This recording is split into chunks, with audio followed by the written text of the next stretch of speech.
तो बच्चों आज आपकी जो क्लास होने वाली है, it will B last class for chapter oscillation and SHM.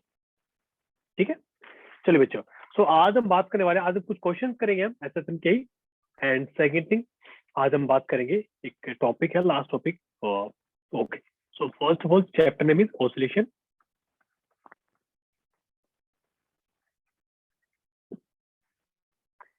ठीक है, एंड आज हम बात करने वाले सुपरपोजिशन ऑफ एसएचएम।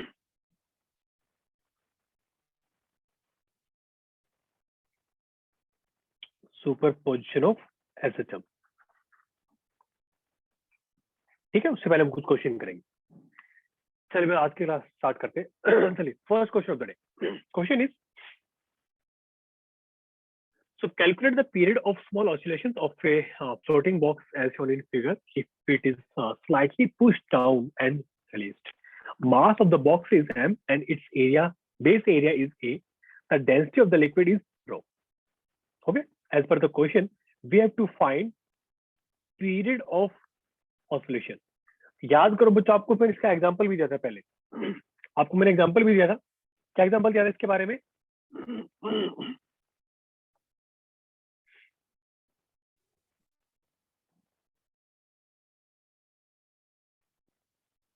याद करो, आपको एग्जांपल दिया था मैंने। देखो, मान लो सॉरी, अगर इसकी बात करते हैं, ओके बच्चों, आप सबको पता है जब भी आप किसी ऑब्जेक्ट को किसी लिक्विड में या किसी फ्लूइड में आप रखते हो, लिक्विड की बात कर रहा हूं मैं, ठीक है, उसमें एक बॉइंट फोर्स लगता है, एक फोर्स ऑफ बॉयंसी लगता है। सबको पता है इसके बारे में? सबको मेरी बात क्लियर आ रही है? Yes sir. ठीक है बच्चों, एक फोर्स ऑफ बॉयंसी लगता है। ठीक है, मान लो, देखो, तो इसके बारे में बात करते हैं। अगर मैं इस मास के बारे में बात करता हूँ, ठीक है, इस पे बच्चों एक फोर्स क्या लग रहा है? एक फोर्स लग रहा है इस पे नीचे mg, और इस पे एक फोर्स ऊपर क्या लग रहा है? Buoyancy force. ठीक है, नाउ इक्वेशन ऑफ बॉयंस, या एक मिनट, फोर्स ऑफ बॉयंसी या बॉइंट फोर्स, इसकी वैल्यू पता है किसी को क्या होती है? अच्छा, बॉइंट फोर्स की वैल्यू पता है क्या होती है? इसकी वैल्यू होती है v रो g। v क्या? Volume of the submerged object. Rho क्या? Rho is the density of the liquid जिसमें हमने उस ऑब्जेक्ट को हमने रखा है, and G is the acceleration due to gravity. बच्चों अगर इसकी बात करें हम, तो आपको नहीं लगता कि इसका जो वॉल्यूम जो यहाँ पे जो हमने जो वॉल्यूम इसमें कवर है, पानी में कवर है, वो ये वाला वॉल्यूम है? किस किस को दिख रहा है? ये वाला। Yes sir. ठीक है, तो ये वॉल्यूम बच्चों कितना हो जाएगा? तो volume v, it will be equal to, volume कितना हो जाएगा? इसका बेस का एरिया कितना है? a, so a into h। ये बात किस किस को समझ आ गई? Yes sir, okay. Therefore fb is equal to a into h into rho into g, and which is also equal to mg। हम इनिशियल बात कर रहे हैं, अभी देखो क्या है, अभी ये रेस्ट पे है, ये भी क्या बच्चों? रेस्ट पे। But we have to find the period of small oscillation. मान लो कि इसको हमने फर्दर हमने प्रेस कर दिया। मान लो ये हाइट कितनी थी इसकी? इसकी एच हाइट यहाँ तक पहले डूबा हुआ था, अब हमने इसको एक्स नीचे और डुबो दिया, एक्स। ठीक है बच्चों, यहाँ तक कोई डाउट? यहाँ तक? अब बच्चों अगर आप इसका अगर आप वॉल्यूम निकालोगे, तो नया वॉल्यूम क्या हो जाएगा? जल्दी से बताओ मुझे, नया वॉल्यूम कितना हो जाएगा?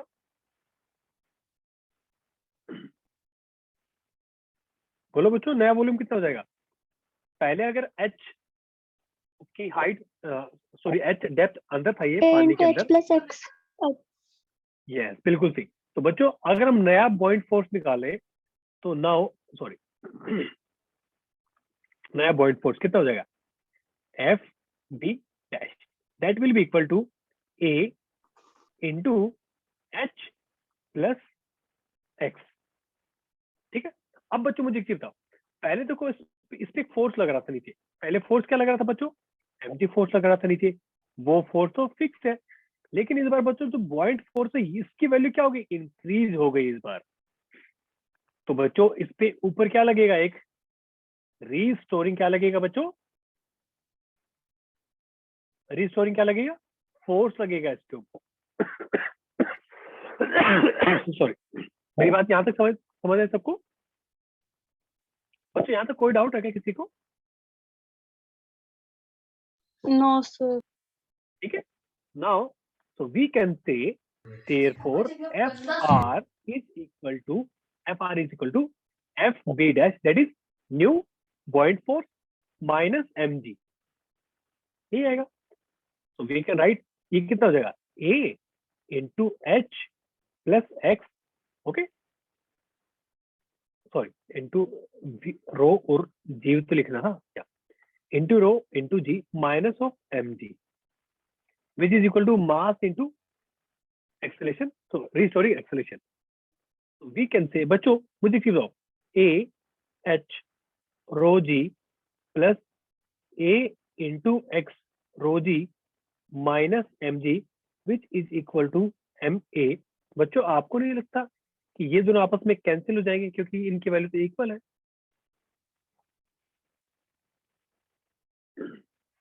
किस किस को ये बात समझ आ गई? Yes, sir. Yes, sir. therefore A restoring which will be equal to A rho G divide by क्या, मास इनटू क्या हो जाएगा, x, okay which is also equal to omega square x। Therefore बच्चों यहाँ से टाइम पीरियड की value कितनी, हमें टाइम पीरियड निकाला था ना, हाँ टाइम पीरियड की वैल्यू कितनी देगी, 2 pi under root of m divide by a rho, ये आ जाएगा ना, तो आंसर विल बी बी। किस किस को ये बात समझ आई बच्चों? Yes, sir. आ तो गई सर, पर एक चीज है, आप जब करवाते हो तब तो समझ में आ जाता है, पर बाद में जब खुद करते हैं ना तो वही कह रहा हूँ ना बच्चों, मैंने आपको बताया था ये काफी बच्चों को दिक्कत आएगी ये वाली। मैंने आपको बोला था जब भी ऐसी दिक्कत आए ना, एक दो क्वेश्चन को पकड़ के बैठ जाओ और उनको बैठ के एनालाइज करो कि हम एग्जैक्टली करना क्या चाह रहे हैं।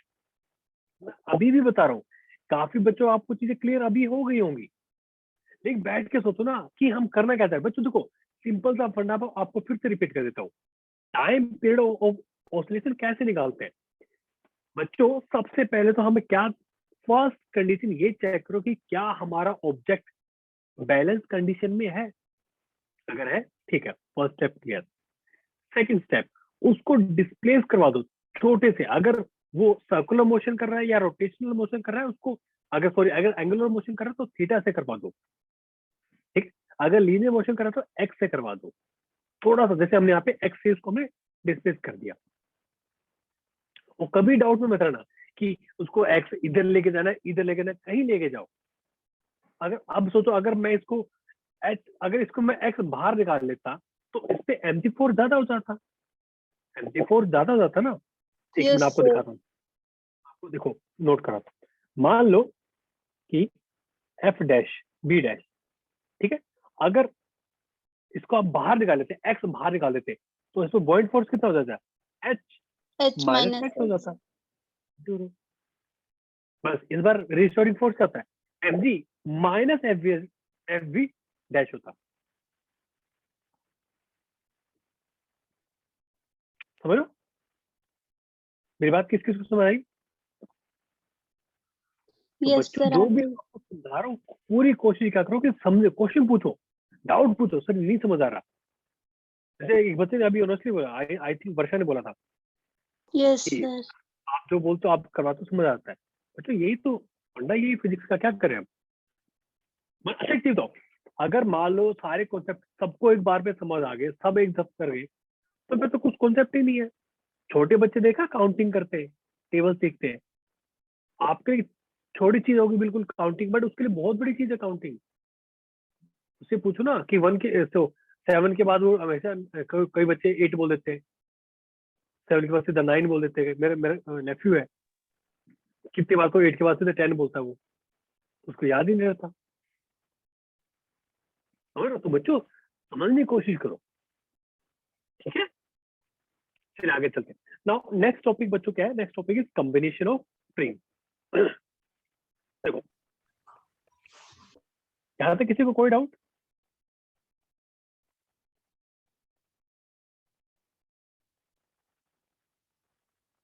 Combination of spring.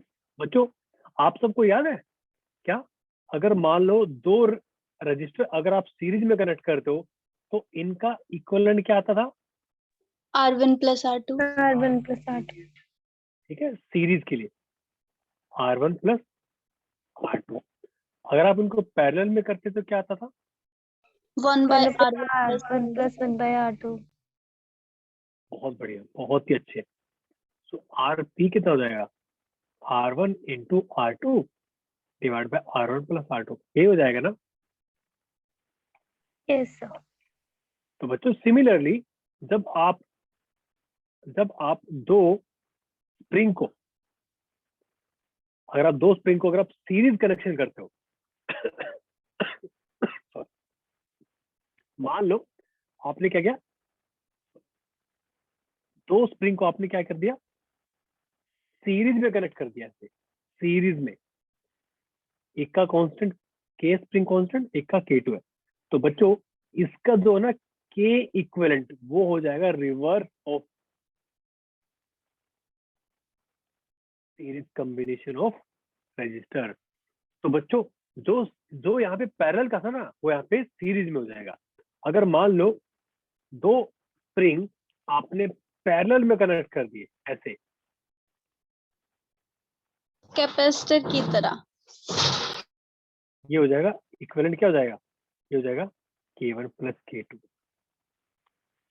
ये बात किस किस को समझ आई? Yes sir. ठीक है, अब इसका डेरिवेशन सुनना किसी को या फिर ऐसे याद रख लोगे?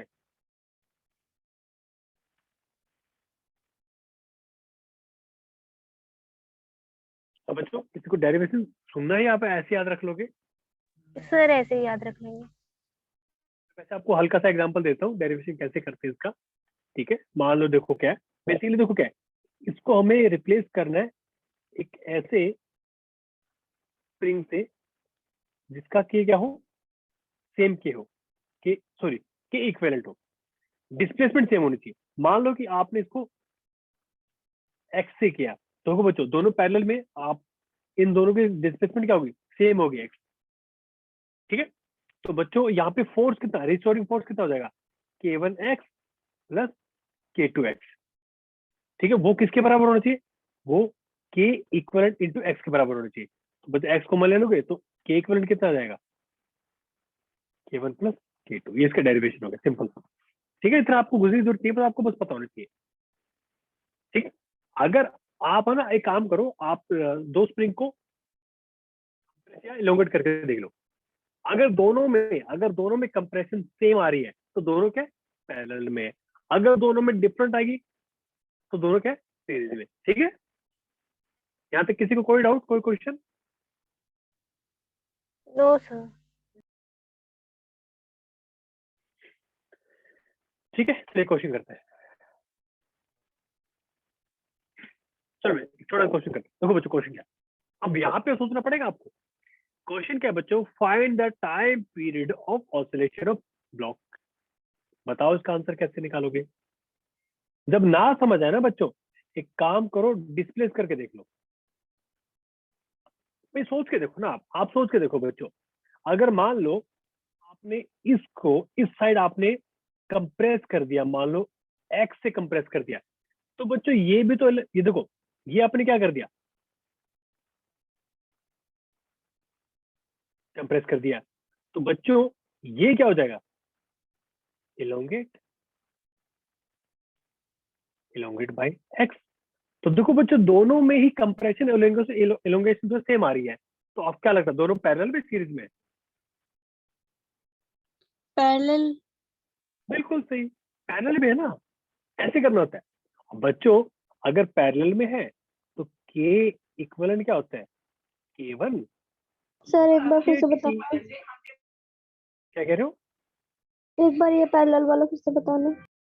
मैं ये कह रहा हूँ कि आप तो मास m है, आप इसको इधर ले जाओ, आप इधर डिस्प्लेस कर दो x से, इधर की तरफ आप कंप्रेस कर दो x से, तो ये भी तो इलोंगेट हो जाएगा ना 2k वाला।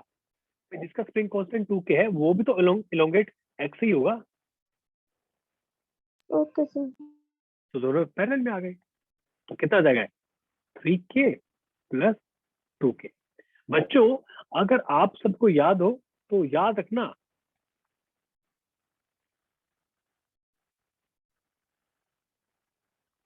Time period of mass spring system.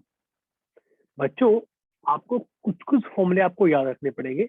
याद करो, हमने एक फॉर्मूला ड्राइव किया था, T is equal to 2 pi under root of m by k। किस किस को याद है ये फॉर्मूला? ये था स्प्रिंग मास सिस्टम के लिए। कुछ कुछ याद है, भूल गए? यस सर, यस थोड़ा सर थोड़ा। याद है। बोलो। Yes sir.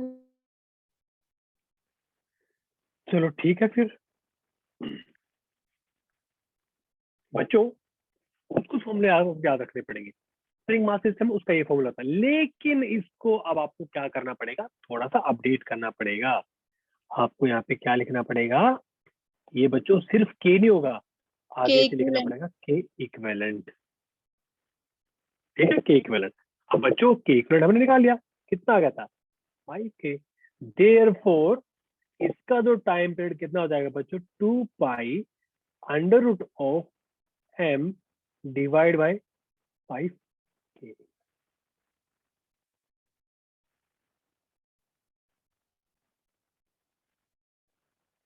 ये आ गया आंसर। किस किस को ये मेरी बात समझ आई? Yes sir. ठीक है बच्चों। देखो मैं मानता हूँ बच्चों, बहुत बच्चों को लग रहा हो कि सर जब करवाते हैं तो बिल्कुल सिंपल से लगते ही है, और जब हम करते तो कहीं ना कहीं हम अटक जाते हैं। तो मतलब मैं फिर से आपको रिपीट कर रहा हूँ, जब तक आप कॉन्सेप्ट को सिर्फ डिराइव करोगे ना, नहीं होगा। ट्रस्ट मी, आप जब तक क्वेश्चन को नहीं, कॉन्सेप्ट को नहीं समझोगे ना कि ये बोलना क्या चाह रहा है, तो प्रॉब्लम रहेगी। और बच्चों ट्राई करो कुछ स्टैंडर्ड इक्वेशन याद रखने की, जैसे ये स्प्रिंग मास सिस्टम का टाइम पीरियड ये होता है। अगर हम पेंडुलम वाले की बात करें तो उसका टाइम पीरियड होता है 2 pi under root l by g. Sir ऐसे ठीक है, होता है जैसे क्वेश्चन तो हाँ ठीक है, पर जब करते हैं तो इसके बाद ये करना है, इसके बाद ये करना है, ऐसे नहीं हो पाता ना कि किसके बाद क्या करना है। वही मैं कह रहा हूँ ना, पहले जितना आए उतना करो। भाई आपको स्प्रिंग मास सिस्टम दिख गया, क्या कर सकते हैं, क्या कर सकते हैं, एक काम करो, पहले इसका इक्विवेलेंट निकाल लो। इक्विवेलेंट निकाल लिया, अब क्या करें? मैं बता रहा हूँ बच्चों, अगर आप डॉट कनेक्ट करोगे ना, आप अपने आप पहुंच जाओ। हाँ, अगर आपको फॉर्मूला ही याद नहीं है तो फिर अलग चीज है। भाई अगर आपको फॉर्मूले याद ही नहीं है, कुछ है नहीं, फिर तो कुछ नहीं हो पाएगा ना। ठीक यस है, सर। तो बेसिक से आपको बताना चाहिए। एक क्वेश्चन और करते हैं छोटा सा, चलिए। उससे पहले एक एक टॉपिक करते हैं बच्चों। टॉपिक है effect of constant acceleration for force on A system. ठीक है बच्चों, देखो next is effect of constant force on A system. मान लो बच्चों, देखो अब इसके बारे में बात क्यों कर रहे हैं, आपको बताता हूँ। देखो मान लो बच्चों कि अपना क्या है, एक स्प्रिंग मास सिस्टम है।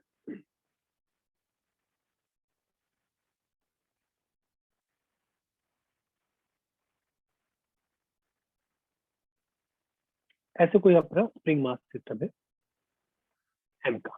ठीक, अब बच्चों इस पे हमने सॉरी, अब इससे हमने क्या किया बच्चों, हमने इस पे कांस्टेंट फोर्स लगा दिया। तो अब हम ये चेक करेंगे कि उस फोर्स लगाने का इस पे इफेक्ट क्या पड़ रहा है, टाइम स्पेशल टाइम पीरियड पे क्या इफेक्ट पड़ा है।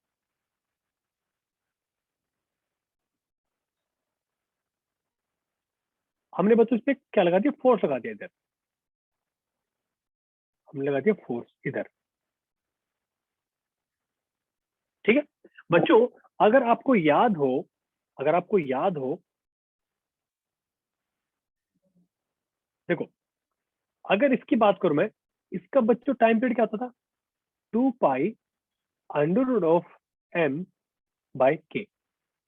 ठीक है बच्चों, अब देखो यहाँ पे क्या है, ये अपनी है नेचुरल लेंथ, ये अपनी नेचुरल लेंथ पोजीशन। ठीक है, या फिर आप बोल सकते हो मीन पोजीशन। बच्चों जब आप इसमें कांस्टेंट फोर्स लगा दोगे ना, तो आपको नहीं लगता यहाँ पे कुछ एलोंगेशन हो जाएगी? यस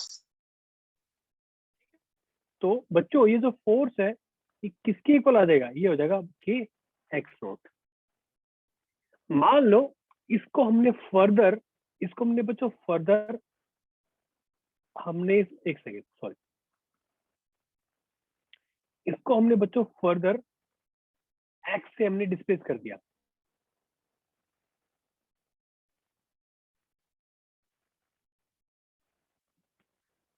एक्स से हमने कर दिया बच्चों, ठीक है। अगर हमने इसको एक्स से कर दिया बच्चों तो नाउ रीस्टोरिंग फोर्स की वैल्यू क्या आ जाएगी, के इनटू क्या था, x naught plus x minus F. यहां तक किस किस को समझ आया भाई, रीस्टोरिंग फोर्स की वैल्यू यही आएगी नहीं आएगी?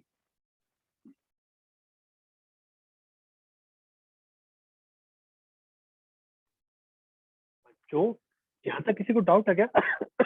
माइनस एफ कैसे?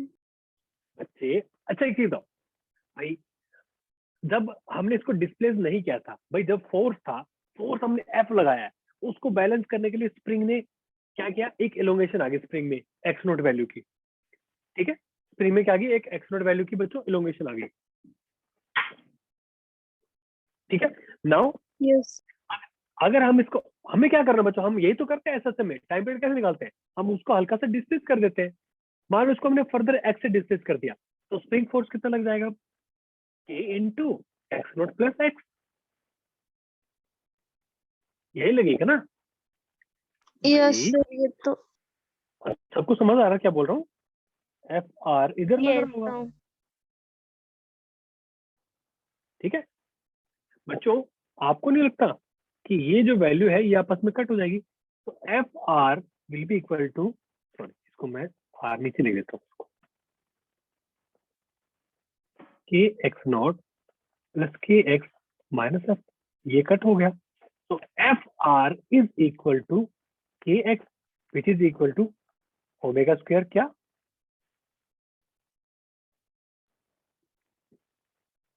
Sorry not omega square, let me write completely, ठीक है। तो बच्चों यहाँ से ए आर की वैल्यू कितनी आ जाएगी, k x divide by m which is equal to omega square x, तो देयरफॉर टाइम पीरियड कितना गया, सेम आ जाएगा बच्चों एम बाय के। तो बच्चों टाइम पीरियड पे कोई इफेक्ट नहीं पड़ा, बस अपना जो इक्विलिब्रियम पोजीशन है वो शिफ्ट होगी बच्चों,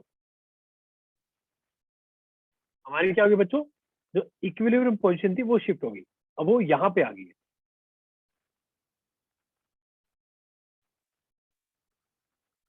न्यू इक्विलिब्रियम पोजीशन, यहाँ तक किसके समझ आ गया? सर लास्ट वाला दोबारा बताना एक बार। मैं ये कह रहा हूँ बच्चों कि हम फाइनली क्या करते हैं, फाइनली टाइम पीरियड कैसे निकालते हैं, तो पहले तो आप चेक करो कि हमारा जो ऑब्जेक्ट है जिसका हमें टाइम पीरियड निकालना है, क्या उसमें सारे फोर्स बैलेंस्ड है। सेकंड थिंग, अगर बैलेंस्ड है तो सेकंड हम टाइम क्या करते हैं, उसको हम एक्स क्या करते हैं, एक्स से डिस्प्लेस करते हैं और रिस्टोरिंग फोर्स निकालते हैं। फाइनली रिस्टोरिंग एक्सेलरेशन निकाल के उसको हम किसके इक्वल पुट करते हैं, ओमेगा स्क्वायर एक्स के। याद है सबको? Yes sir. ठीक है।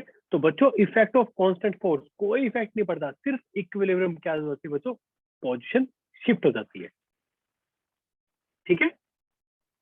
Okay sir. आगे चलिए बच्चों,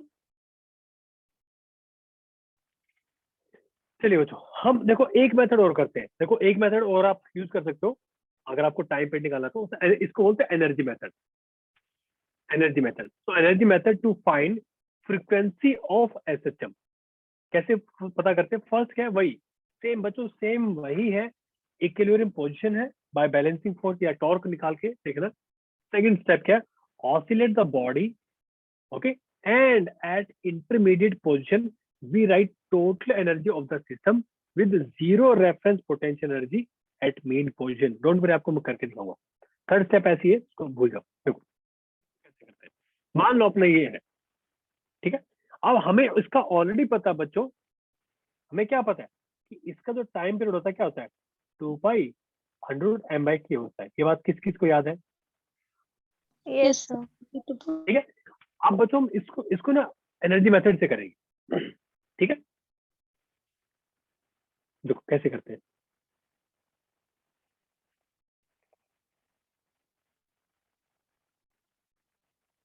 ठीक है बच्चों, ये इसकी इनिशियल पोजीशन है, ये इसकी फाइनल है। ठीक है, इनिशियल क्या किया हमने बच्चों, इसको हमने मेन पोजीशन से थोड़ा सा क्या कर दिया बच्चों, स्प्रिंग को हमने इलोंगेट कर दिया।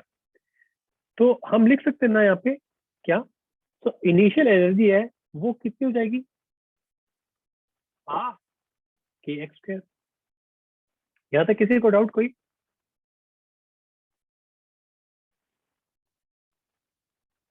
ई फाइनल, फाइनल कब, जब बच्चों हमने उसको खींचा, उसको हमने छोड़ दिया। ई फाइनल हम देखते हैं मेन पोजीशन पे।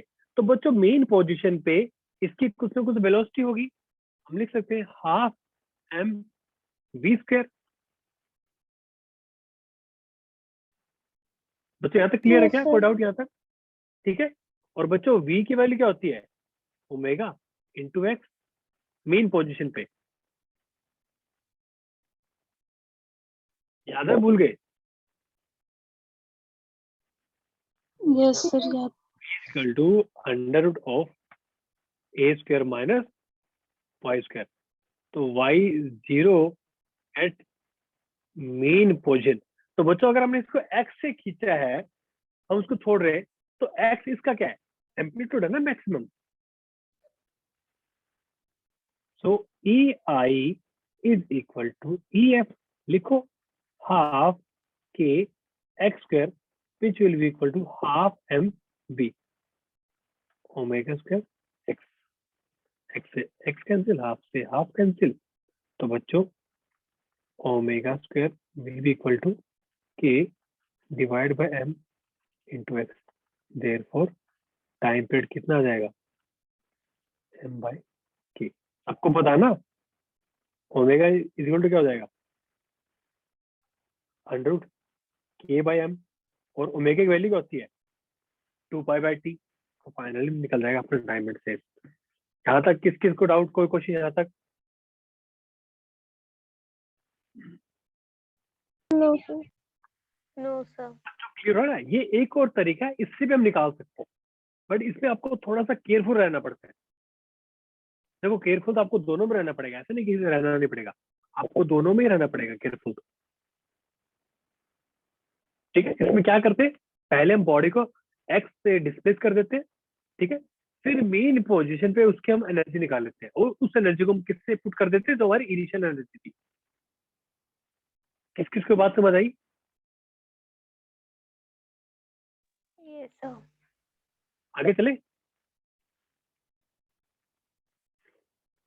चलिए बच्चों एक छोटा सा आपको कॉन्सेप्ट बताता हूँ, यूजिंग कॉन्सेप्ट ऑफ रिड्यूसिंग मास। बच्चों अगर मान लो एक स्प्रिंग से अगर कुछ मासेस कनेक्टेड हो, तो हम क्या कर सकते हैं, उसको हम एक तरीके से सॉल्व कर सकते हैं बच्चों। देखो क्या,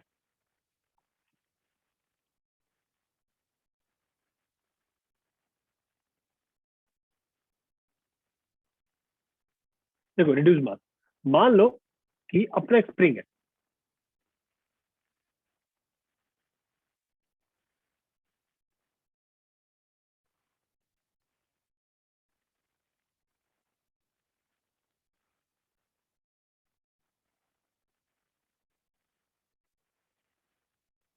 ऐसे मान लो दो मासेस है m1 m2, और ये दोनों बच्चों एक ही स्प्रिंग से कनेक्टेड है।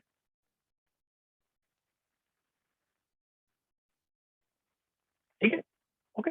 नाउ बच्चों ऐसे केस में क्या हम एक कॉन्सेप्ट यूज करते हैं, रिड्यूस मास। देखो time period is equal to 2 pi under root of mu divide by k. Spring तो एक ही है, उसका कांस्टेंट एक ही रहेगा। तो बच्चों म्यू की वैल्यू क्या होती है, m1 into m2 divide by m1 plus m2।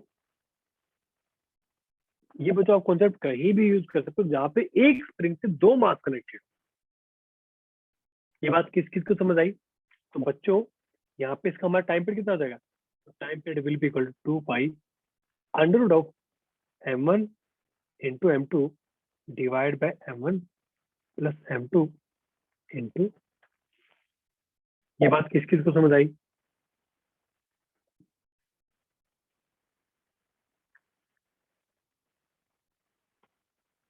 Sir mu को क्या बोलते थे? म्यू, इसको वैसे देखो ये म्यू होता है, वैसे इसके अलग अलग होती वैल्यू। आप जरूरी आप म्यू लिखो, आप कुछ भी लिख सकते हो, बट आपको उसको डिफाइन करना पड़ेगा, ठीक है। ओके। इसको बोलते हैं रिड्यूस्ड मास। यहाँ पे हम इसको म्यू को क्या बोल रहे हैं बच्चों? रिड्यूस्ड मास, ठीक है। आगे ओके। चले, यस। चलिए बच्चों। So next topic is composition of multiple simple harmonic motions.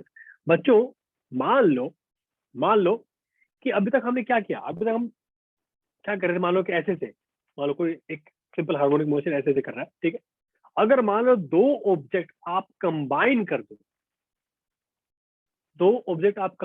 दो, तो बच्चों क्या होगा?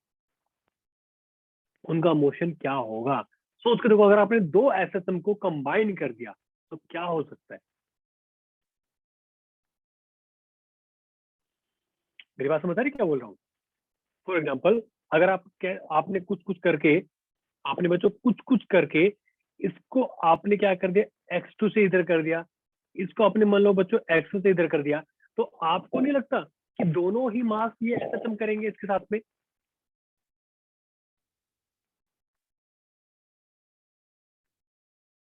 मेरी बात सबको समझ आ रही क्या बोल रहा हूँ? यस। ठीक है। तो मान लो एक छोटा एग्जाम्पल ले रहा हूं मैं, क्या होगा? सब कुछ चीजें समझ आ रही है? मैं कुछ ज्यादा फास्ट भाग रहा हूँ?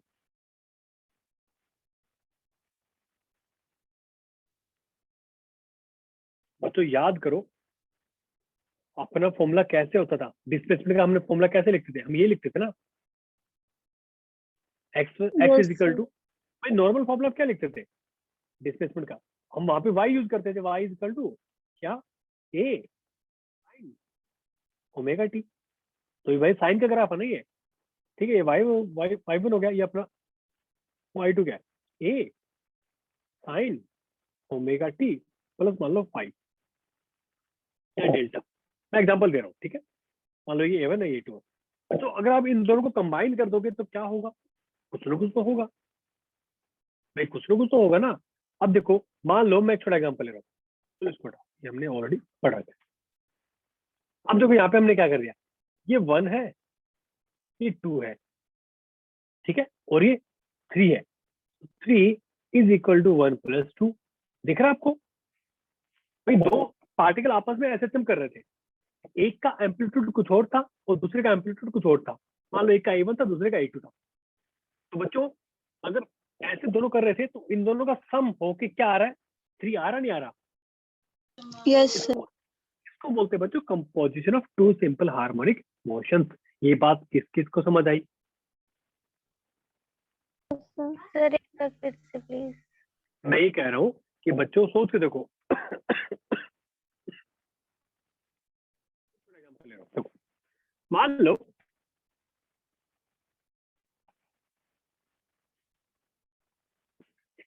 एक गाड़ी है,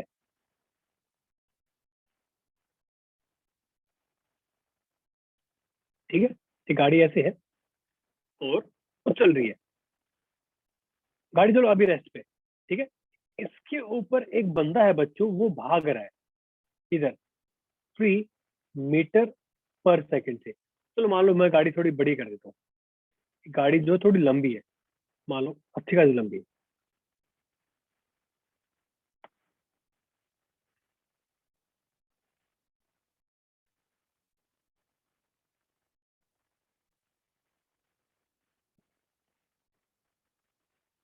ठीक है, अच्छी खासी लंबी है।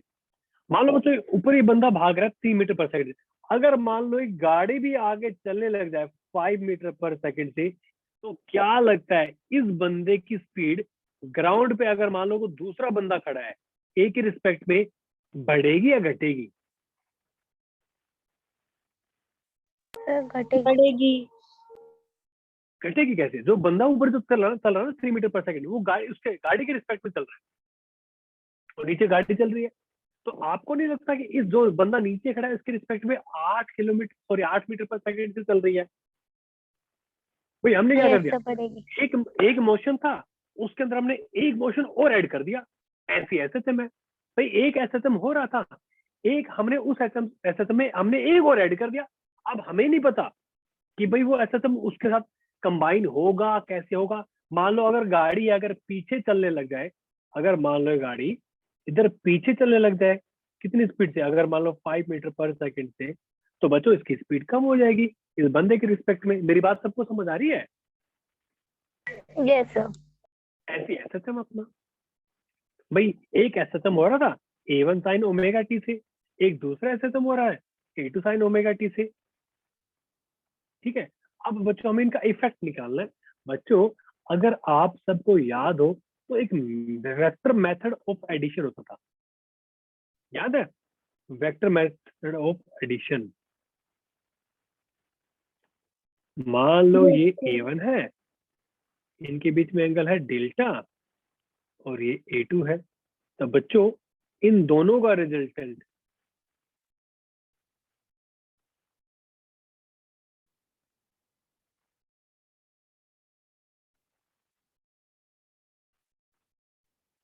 मान लो इन दोनों रिजल्टेंट बच्चों A है और ये एंगल है 5। तो बच्चों A इज इक्वल टू किस किस को याद है इसकी वैल्यू क्या होती थी?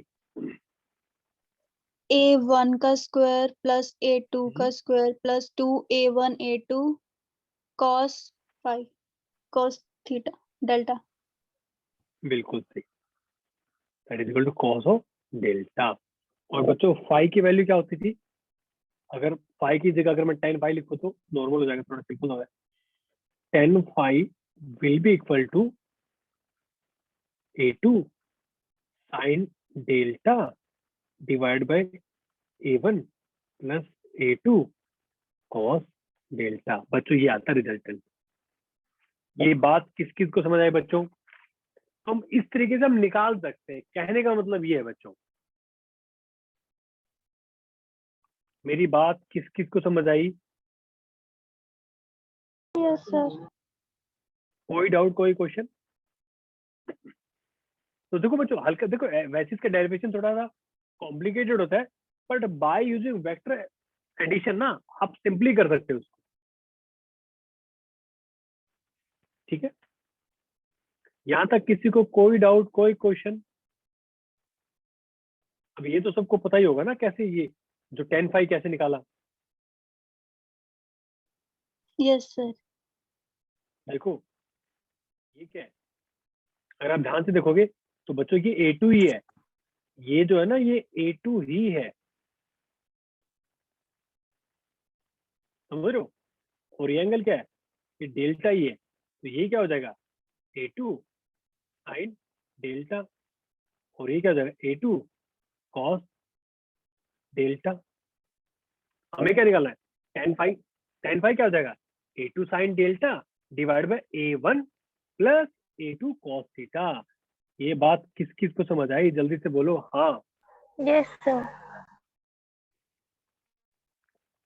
इस तरीके से बच्चों हम composition of two simple harmonic motion हम निकाल सकते हैं बहुत ही आराम से, बिना किसी से डरे, बिना किसी झिझक के हम निकाल सकते हैं। इसलिए छोटा सा क्वेश्चन करते हैं, करें?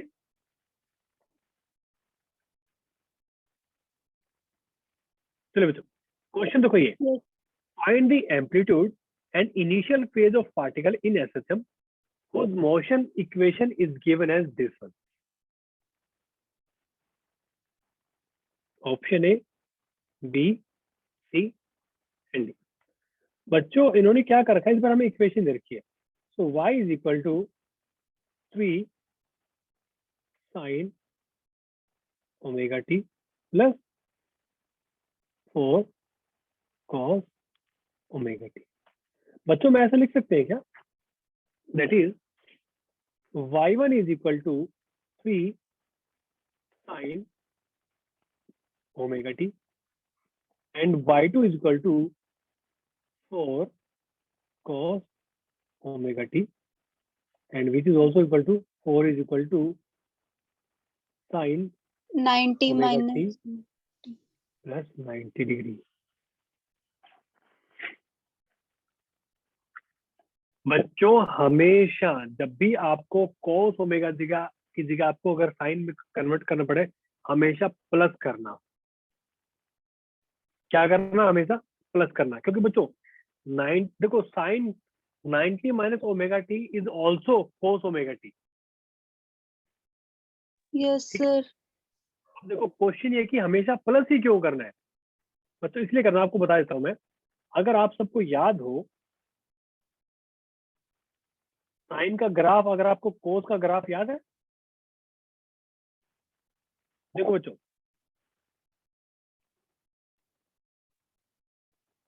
ये अपना साइन है, हाँ ये अपना सर। क्या है?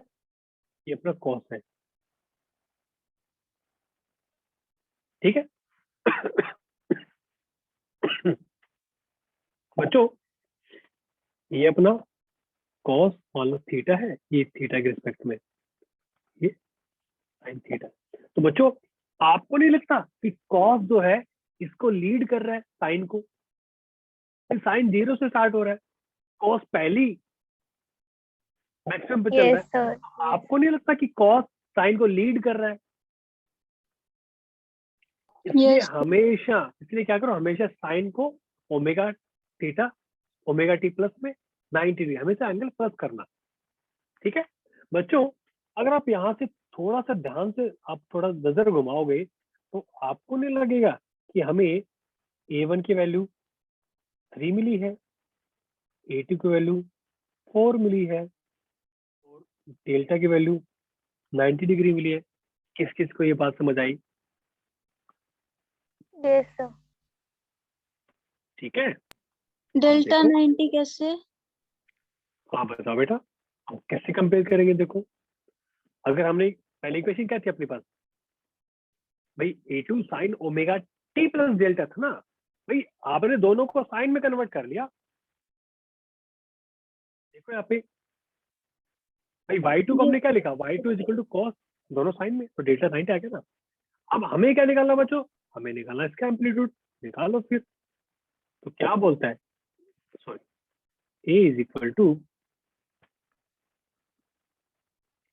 Under of a1 square plus a2 square plus twice of a1 a2 cos of delta.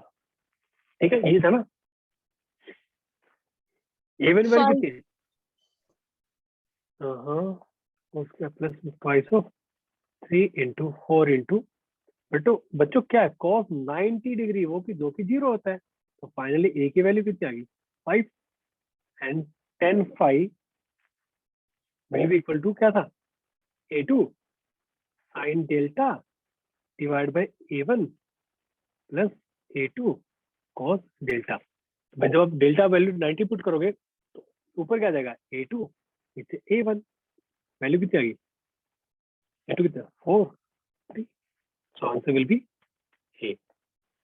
ये बात किस किस को समझ आई?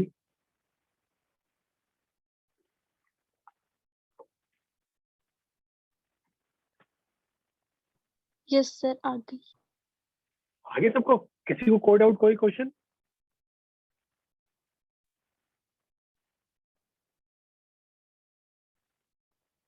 आगे चले क्या? चलिए एक क्वेश्चन करते हैं, find time period of oscillation of block. तो ऑप्शन ए, चलिए क्वेश्चन आपने करना है, option A B C and D, बताओ।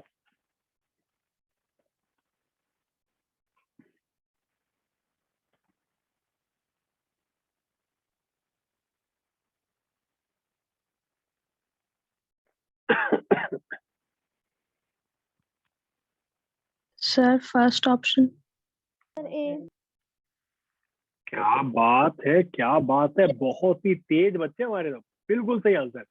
ये क्या बच्चों, ये देखो दोनों क्या है, दोनों क्या है बच्चों, ये पैरेलल में। पैरेलल में, तो इनका इफेक्टिव कितना आएगा, ठीक है, फिर ये दोनों किसी में हो जाएंगे, सीरीज में, सीरीज। इफेक्टिव क्या हो जाएगा 3/2 के। तो हमें क्या निकालना था, टाइम पीरियड क्या होता है 2πm डिवाइड बाय के इक्विवेलेंट। 2π100m के इक्विवेलेंट कितना है 3/2 के, therefore 2π√2 m by 3k। ये बात किस किस को समझ आई? यस चलिए आगे क्वेश्चन करते हैं। चलो बच्चे एक छोटा सा क्वेश्चन है, अच्छा सा क्वेश्चन है, क्वेश्चन ध्यान से करना। हमें दो क्वेश्चन करेंगे इस पे। सॉरी, देखो बच्चों क्वेश्चन क्या है।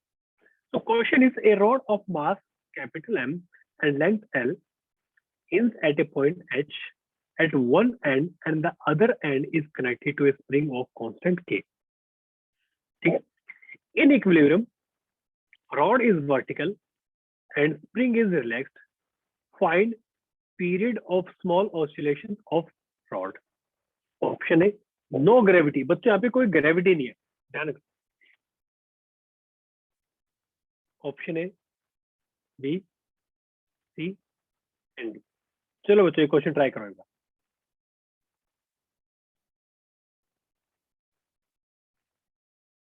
कैसे करोगे? पहले डिस्प्लेस करके देखना पड़ेगा। बिल्कुल सही। लेकिन यहाँ पे छोटा सा आपको एक चीज का ध्यान रखना पड़ेगा, आपको बता देता हूँ मैं। ध्यान क्या रखना बच्चों, अगर मान लो, देखो पहली बात तो ये कि ये रोटेशन होगा, यहाँ पे रोटेट आपको रोटेट करना पड़ेगा। तो क्या करो, मान लो उसको हमने रोटेट कर दिया ऐसे,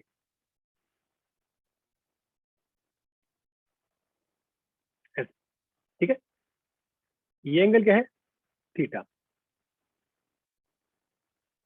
तो ये ऐसे गया होगा।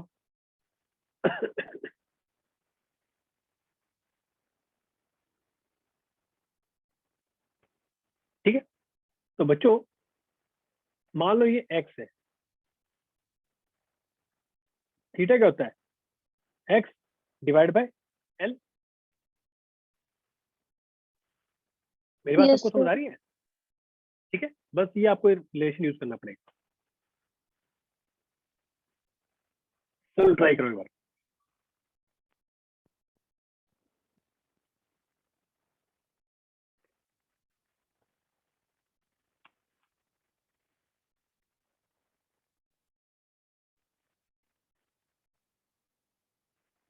और बच्चों ध्यान रखना, थीटा हम जो लेते हैं ना, हम छोटा सा लेते हैं, बिल्कुल छोटा सा एंगल, छोटा सा डिस्प्लेसमेंट करते हैं।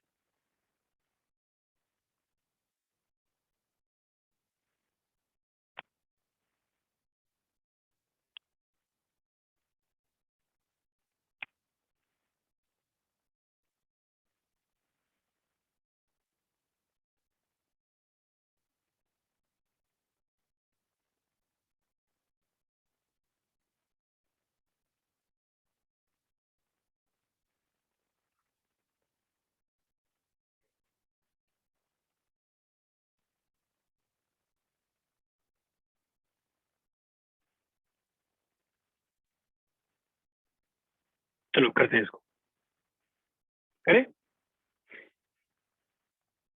देखो बच्चों,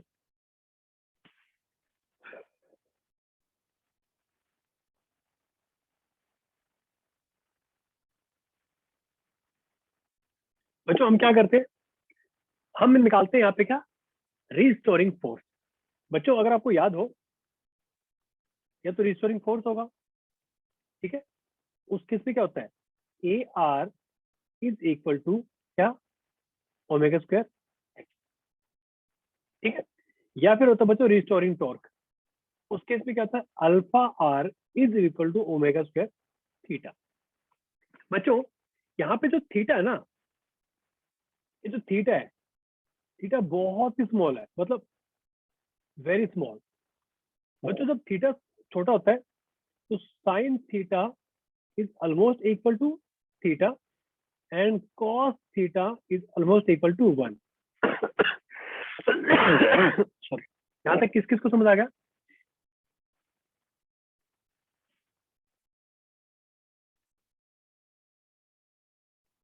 बच्चों यहाँ तक किस किस को समझ आ गया?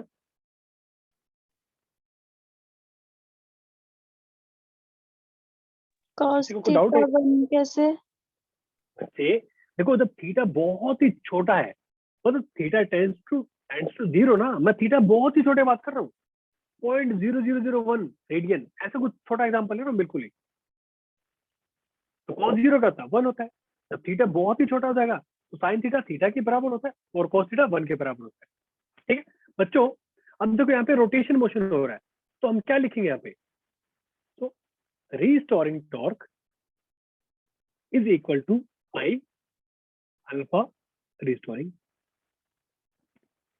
ये बात किस किस को समझ आई? सर साइन 0 तो 0 होता है ना? हाँ जी, साइन देखो साइन 0 0 होता है, इसलिए हम क्या करते हैं, साइन थीटा को थीटा के बराबर लिखते हैं। ठीक है बच्चों, चलिए अब यहाँ पे रोटेशनल मोशन हो रहा है, तो t torque is equal, sorry, restoring torque will be equal to I alpha restoring. ठीक है बच्चों, यहाँ पे ग्रेविटी तो हो ही नहीं, है नहीं यहाँ पे, तो यहाँ पे क्या लग रहा है बच्चों, एक स्प्रिंग फोर्स लग रहा है। यहाँ पे क्या लग रहा है बच्चों, एक स्प्रिंग फोर्स लग रहा है। यहाँ तक किसी को कोड आउट, कोई क्वेश्चन?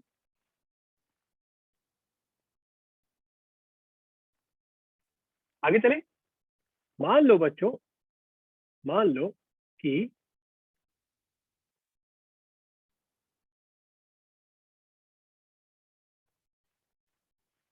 ये जो है ये अपने एक्स है। ठीक है बच्चों, अब यहाँ पे एक फोर्स लग रहा होगा इस पे इधर एक फोर्स लग रहा होगा। कितना फोर्स लग रहा होगा? के एक्स। ये बात किस किस को समझ आई कि इस पे एक के एक्स फोर्स लग रहा होगा? Yes sir. ठीक है ओके बच्चों, अगर आप टॉर्क निकालोगे तो टॉर्क कैसे निकलता था? Force into perpendicular distance of, sorry, line of action of force. तो बच्चों यहाँ पे परपेंडिकुलर डिस्टेंस कितना हो जाएगा? देखो अगर मान लो ये एल है, तो बच्चों ये डिस्टेंस कितना हो जाएगा? एल cos थीटा हो जाएगा ना।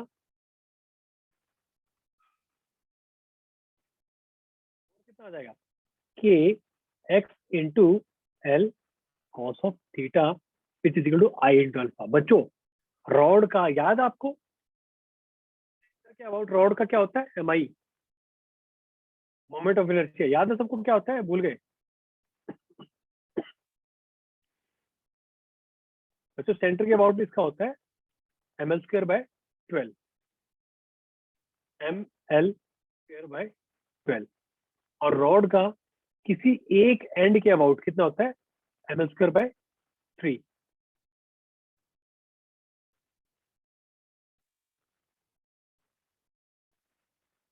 बच्चों मोमेंट ऑफ इनर्शिया याद है? भूल गए?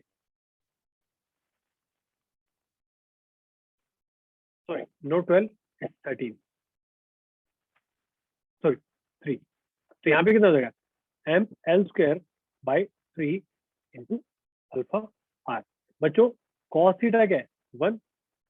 एक एल से एक एल कट, एक सेकेंड मैं इसको दूसरे कलर से cut. So therefore alpha r will be equal to k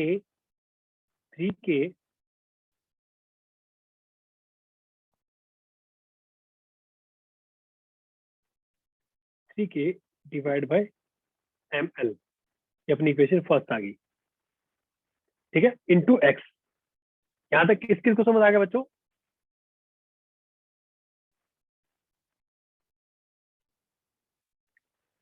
and x is equal to l into theta. So we can write therefore alpha r और रिस्टोरिंग आर, एक second, will be equal to 3k ml into L theta into, yeah, so L से L cancel, so finally ये किसकी equal हो जाएगा? Omega square theta. therefore omega will be equal to under root of 3k divided by m, which implies time period will be equal to 2 pi under root of m by 3k। किस किस को ये बात समझ आई?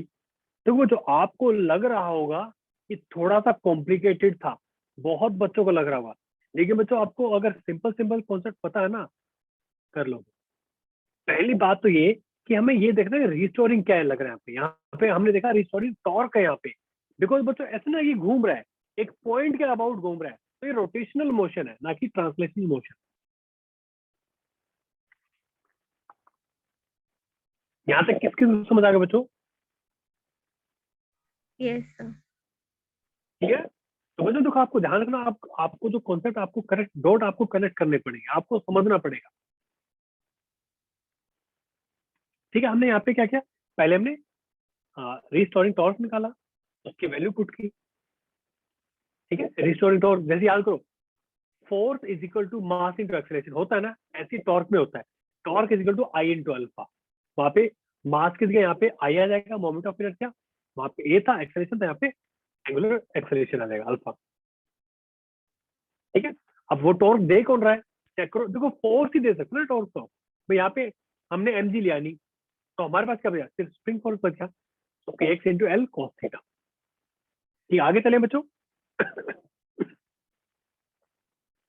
चलिए एक question वो करते हैं। क्वेश्चन क्या बच्चों, so figure shows a cylinder of mass m and radius r connected to a wall with a spring. If cylinder is slightly displaced and released, find period of its small oscillation if the cylinder does not slip on the surface during motion.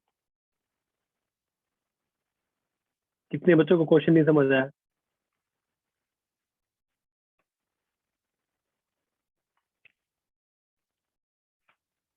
बच्चों cylinder का आपको moment of inertia लेना है M r square bye, देखो बच्चों cylinder है, अब ये स्लिप नहीं हो रहा, ये जो बच्चों स्लिप नहीं हो रहा, इसका मतलब यहाँ पे क्या है, यहाँ पे रोटेशनल मोशन भी हो रहा है और यहाँ पे ट्रांसलेशनल मोशन भी हो रहा है। क्या कह रहे हैं यहाँ पे बच्चों रोटेशनल मोशन भी हो रहा है और यहाँ पे ट्रांसलेशनल मोशन भी हो रहा है। किस किस को ये बात समझ आई? Yes, sir. ठीक है, आगे चले। हाँ जी सर। देखो बच्चों जब भी रोटेशन मोशन होता है ना, आप क्या करो, और जहाँ पे ट्रांसलेशनल मोशन भी हो रहा है, कुछ नहीं करना बच्चों, एक इक्वेशन लिखो आप ट्रांसलेशन मोशन के लिए।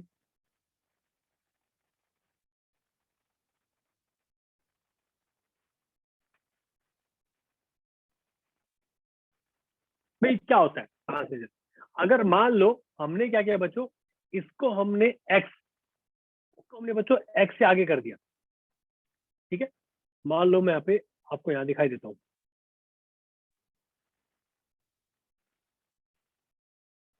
ये ऐसे था। ठीक है, हमने क्या किया बच्चों, इसको हमने आगे शिफ्ट कर दिया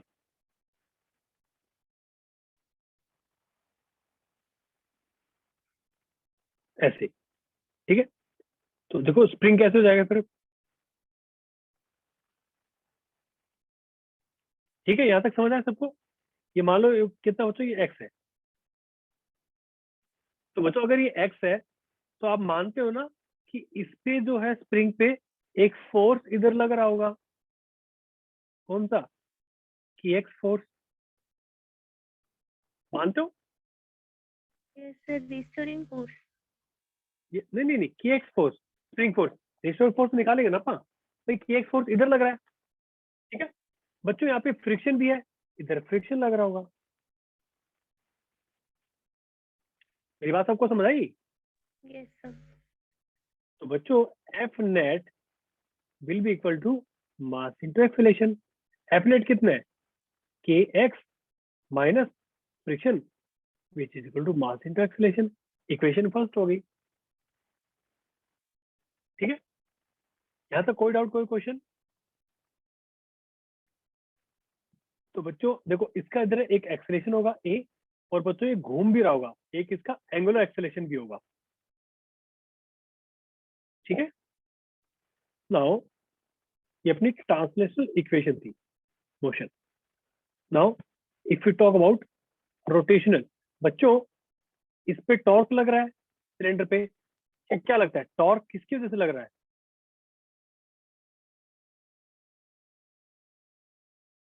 टॉर्क निकाला, मान लो इसके सेंटर ऑफ मास के अबाउट टॉर्क निकाला है, जो के एक्स फोर्स है वो तो बोलते हैं इसके सेंटर ऑफ मास से पास कर रहा है, तो उसके वजह से टॉर्क नहीं लग रहा होगा, तो टॉर्क एक कौन लगा रहा है, सिर्फ फ्रिक्शन।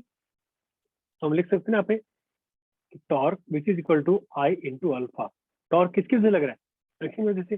देखो f into r which is equal to m r square by 2 into alpha. एक आर से एक आर कैंसिल, तो एफ की वैल्यू कितनी आ गई? M alpha by 2 into are.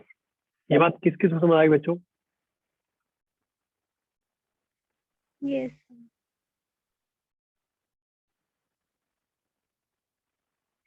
ठीक है बच्चों। नाउ बच्चों रोटेशन मोशन में अगर प्योर रोलिंग हो रही है, इसको बोलते हैं बच्चों प्योर रोलिंग, उस केस में क्या होता है बच्चों? Alpha sorry A is equal to R into alpha होता है। A is good R into alpha. Therefore हम क्या पुट कर सकते हैं? F will be equal to R alpha क्या ए है, तो एम ए बाई 2। बस ये वैल्यू आप पुट कर दो कहाँ पे? इस इक्वेशन में, यहाँ पे। तो क्या गया?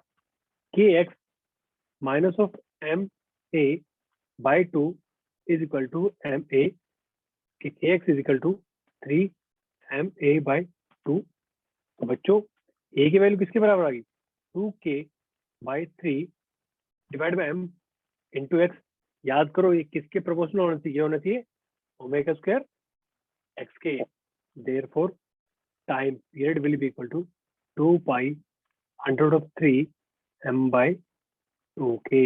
ये बात किस किस को समझ आई? Yes, sir. आगे.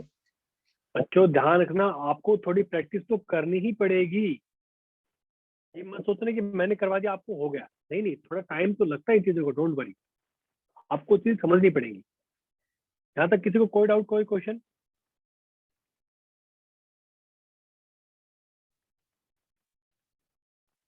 सब क्लियर है?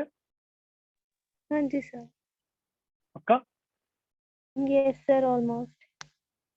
चलिए बच्चों, आपको रिवीजन करना पड़ेगा। मैं उसको मना नहीं कर रहा, मैं ये नहीं कर रहा आपको मैं कोई आपको एक घुट्टी आपको पिला दूंगा, आप हो जाए क्लियर। नहीं, ऐसा नहीं होगा। मेहनत तो करनी पड़ेगी, बट बच्चों मेहनत की रिप्लेसमेंट है ही नहीं एक्चुअली। मेहनत की रिप्लेसमेंट नहीं है बिल्कुल भी।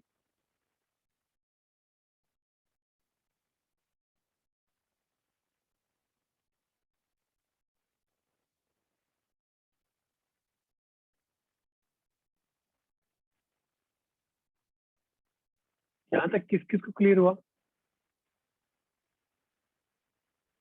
Yes, sir.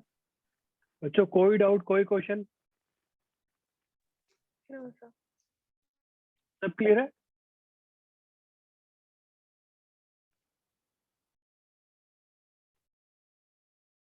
चलिए बच्चों जल्दी से फॉर्म फिलअप करो, जल्दी से फास्ट फास्ट।